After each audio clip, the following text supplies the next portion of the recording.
ಒಂದು ದಟ್ಟವಾದ ಕಾಡು. ಆ ಕಾಡಿನಲ್ಲಿ ಹುಲಿ, ಆನೆ, ಮೊಲ ಇತ್ಯಾದಿ ಪ್ರಾಣಿಗಳು ವಾಸವಾಗಿದ್ದವು. ಒಂದು ದಿನ ಮೊಲಗಳು ಸಂತಸದಿಂದ ಹಳ್ಳದ ದಡದಲ್ಲಿ ಆಟವಾಡುತ್ತಿದ್ದವು. ಮೊಲಗಳನ್ನು ನೋಡಿದ ಹಸಿದ ಹುಲಿಯು ಅವುಗಳನ್ನು ತಿನ್ನಲು ಘರ್ಜಿಸಿತು.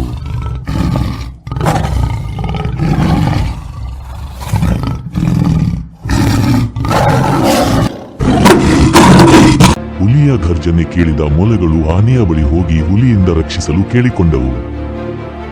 ನಮಗೆ ಸಹಾಯ ಮಾಡು ದೊಡ್ಡ ಸ್ನೇಹಿತ, ಹುಲಿ ನಮ್ಮನ್ನು ತಿನ್ನಲು ಬರುತ್ತಿದೆ.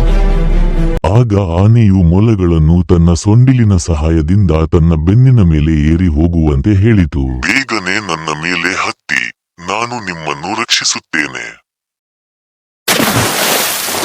ಮೊಲಗಳನ್ನು ಬೆನ್ನಟ್ಟಿ ಬಂದಿದ್ದ ಹುಲಿರಾಯನಿಗೆ ಆನೆಯು ತನ್ನ ಸೊಂಡಿಲಿನಿಂದ ನೀರನ್ನು ಎರಚಿತು.